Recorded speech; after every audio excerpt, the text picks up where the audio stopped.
I took my iPhone 15 Pro on holiday to Japan and I was astonished with the photos I was able to bring back.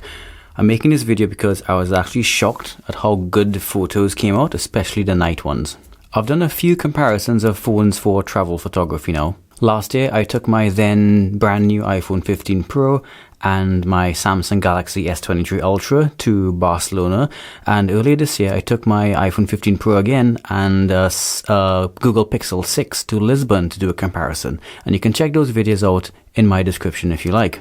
Now, these phones all performed really well on those trips, but I always felt like the pictures from my proper camera were always way better. Now, however, after taking my iPhone 15 Pro to Japan, I'm beginning to question whether I really need to take a proper camera on travel at all. Before I get started, I just want to say I'll be showing you a lot of example pictures taken with the iPhone 15 Pro in this video. And for all of them, I'm just using the default settings on the iPhone.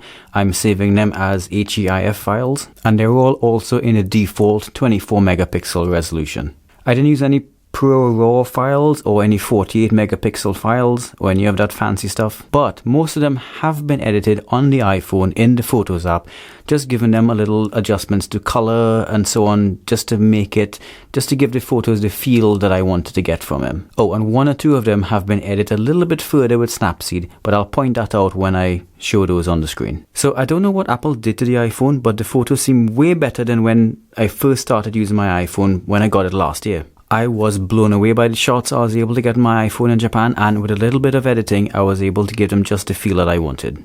Now, there's always going to be one drawback of phones versus proper cameras, and that's going to be that you aren't going to be able to crop in very much or get huge prints. If you do that, you're going to start seeing blockiness and a lot of image noise, and that's precisely why I'm showing you these images in a video that's a maximum 4K resolution, for which your iPhone photos are actually perfect. This is how your holiday photos are most likely to be consumed anyway.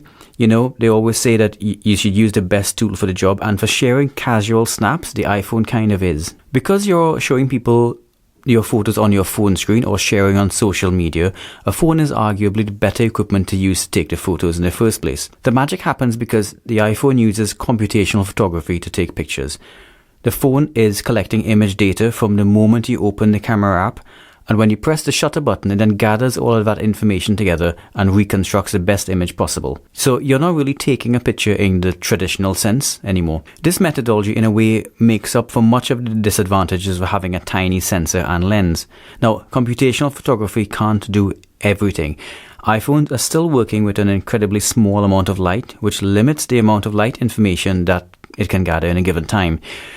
Also, the cheap plastic lenses also mean you're never going to get the details you can get from a big camera, regardless of how long you expose for or how much computational photography you apply. Good quality glass lenses and coatings are expensive, and most people wouldn't be able to pay, say, £100 more for the phone to have these things. Although, now that I think about it, you're paying so much for the phone already, so maybe I'll rephrase that. Let me say instead that no phone company wants £100 cut out of their profit margin for something that only a few people are going to actually appreciate. But what you do get is ideal for the target audience, that is, people viewing mainly on phones. So I'm not going to take a phone to a wedding as a professional photographer or any other event where the photos are going to be printed or displayed.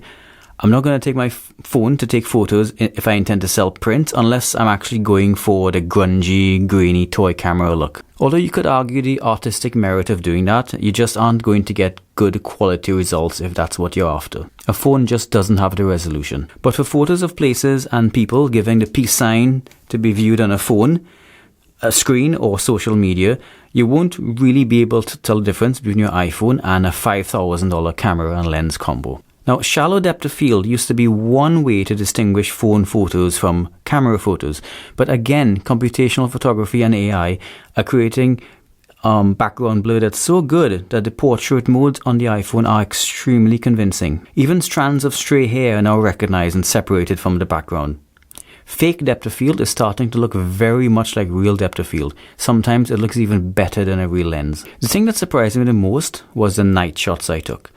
Not only is this sensor physically quite large for a phone, because the iPhone 15 has a pretty big sensor, but the 15 Pro has an excellent night mode which activates automatically when it senses a low light environment. Now, this mode increases the exposure time as much as possible to allow as much light in, but not just by using a slow shutter speed like you would with a standard camera. Instead, it takes a number of shots at a reasonable exposure, and then it stacks all of them together to create the final image. iPhones also use a complete 16-bit color space when in night mode, which means that there are more colors available in the shadows to make transitions in the shadows smoother. So at the start of this video, I said I didn't use any ProRes files or 48 megapixel mode. Can you imagine how much better these pictures would have been if I took the time to use the correct settings on the iPhone and then process the RAWs later on? So what are you going to do? Are you going to keep taking your big camera on vacation, or are you going to take your phone from now on?